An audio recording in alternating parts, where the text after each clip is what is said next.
Hello friends, welcome back to my YouTube channel only chemistry. पहा, पाठीमागच्या व्हिडिओमध्ये आपण line emission spectra of hydrogen atom, जो की सगळ्यात सिंपल स्पेक्ट्रा आहे, तो स्पेक्ट्रा आपण त्या ठिकाणी पाहिला। मग त्या स्पेक्ट्रामध्ये वेगवेगळ्या सिरीज आहेत।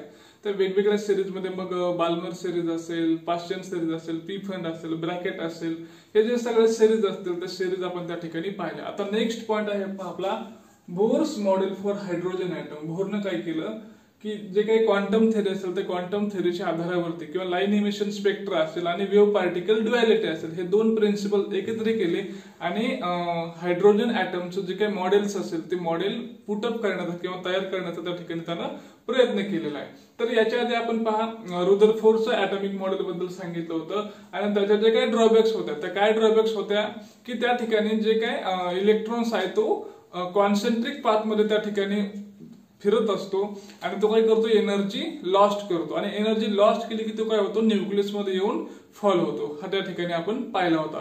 किंवा अजून त्याचे एक ड्रॉबॅक्स काय सांगितलं होतं की त्या ठिकाणी इलेक्ट्रॉनचं डिस्ट्रीब्युशन आपल्याला रुदरफोर्डनं सांगितलं नाही। There is no distribution of electron or explain by Rutherford. Now this drawbacks are fulfilled by Bohr's model आणि हे मॉडेल काय आहे आपण डिटेल्स मध्ये पाहूया। पाहता Niels Bohr in 1930 used the quantum theory, wave particle duality and emission line spectrum of hydrogen and put forth a model for hydrogen atoms.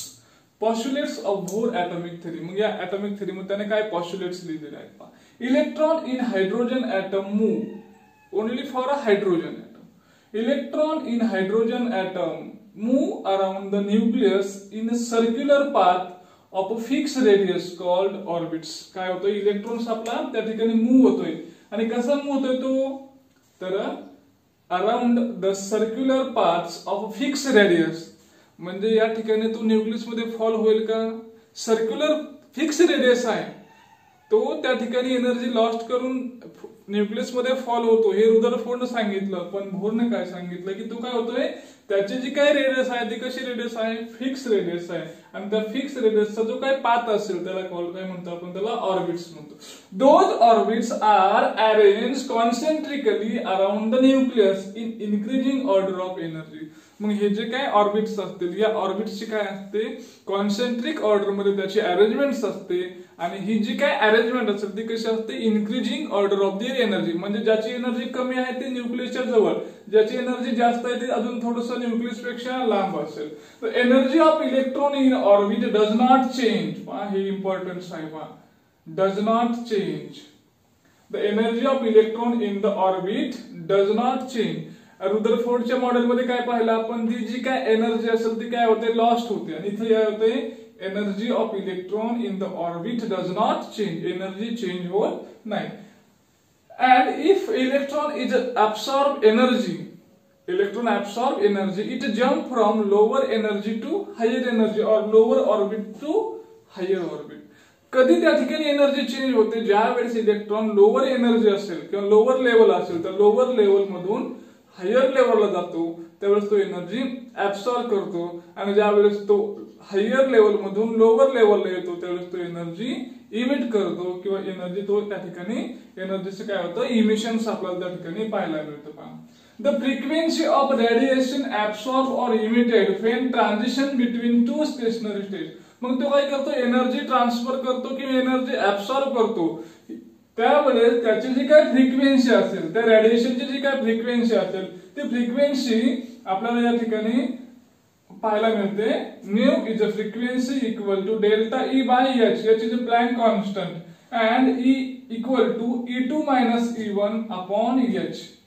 E2 is the higher energy level, E1 is the lower energy level, and by using these equations we can calculate the frequency of radiation that is absorbed or emitted, and this equation is called as Bohr frequency rule. This equation is called Bohr frequency rule. By using this equation we can calculate the frequency of that emitted or absorbed radiation in a particular stationary state. Now the next one is the angular momentum of an electron in a given stationary state. What is the angular momentum of that electron in that stationary state is given by the equation mvr, that is the angular momentum equal to n into h upon 2 pi, where n is the principal quantum number having value 1, 2, 3.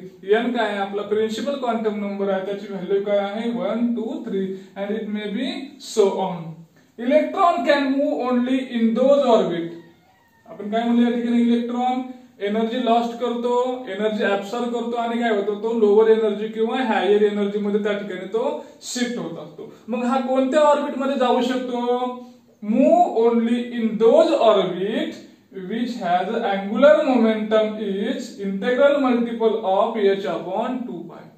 त्याचं जे काय angular momentum असेल ते angular momentum कसं पाहिजे, integral multiple of h upon 2 पाय. एवढं जर ते असेल तर त्या ठिकाणी इलेक्ट्रॉन काय होईल आपला त्या ऑर्बिट्स मध्ये जंप होईल किंवा त्या ऑर्बिट मधून तो एनर्जी लॉस्ट करेल आणि लोअर एनर्जी कडे येईल. असं हे काय केलं, हायड्रोजनच्या ऍटम्स बद्दल बोर्न काय सांगितलेलं आहे, हे पॉस्ट्युलेट्स आहे.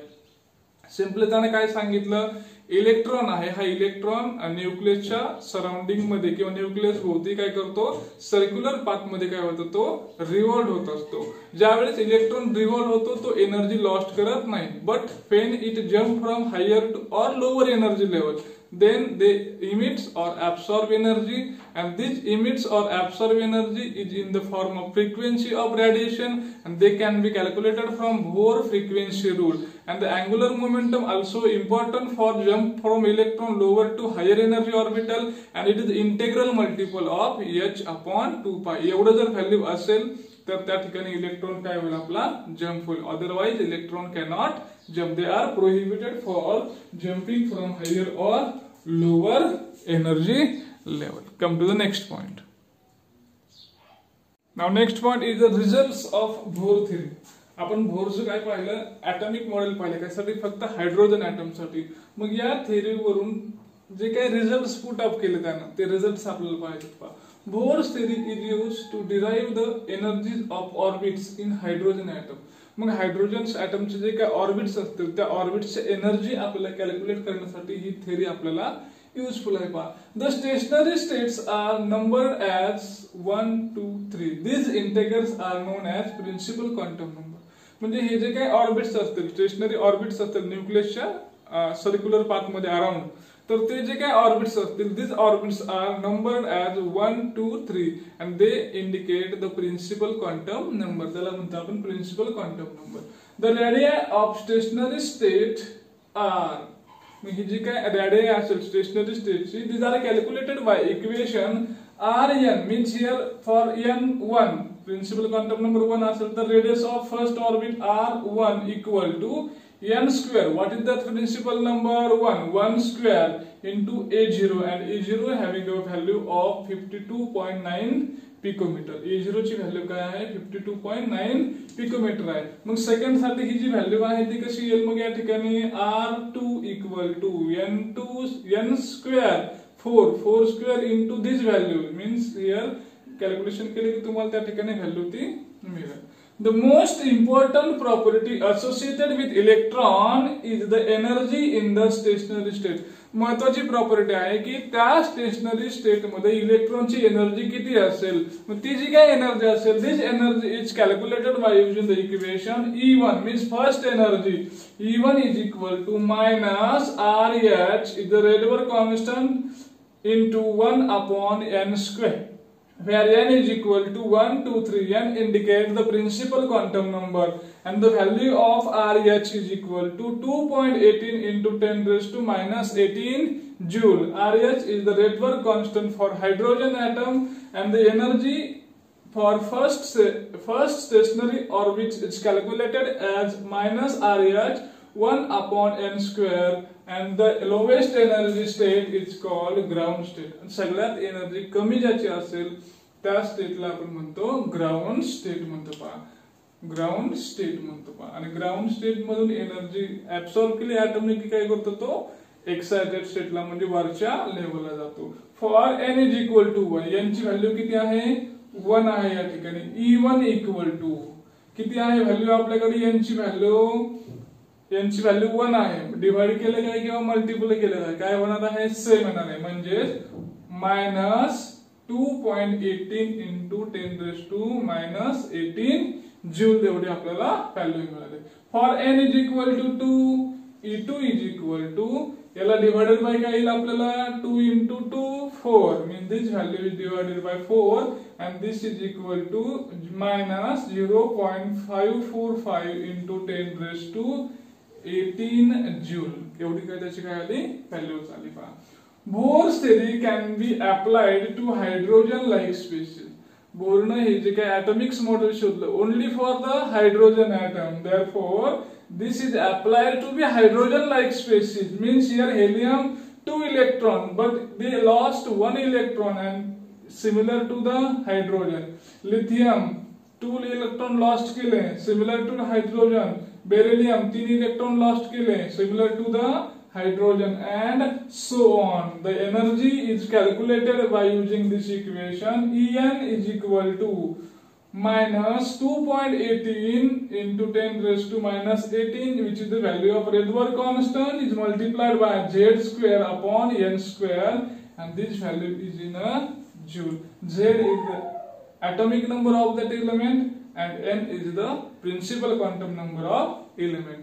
And the radii of that energy level or the stationary path is calculated as Rn is equal to 52.9 into n square, mean the principal quantum number of that cell divided by atomic number of that element, and we get from this radii of that stationary path. यापासून stationary path चे radii आपल्याला मिळेल. And the last point is the velocity of electron increases, means by using this equation we can calculate the velocities of electron, and the velocity of electron increases with increase in atomic number.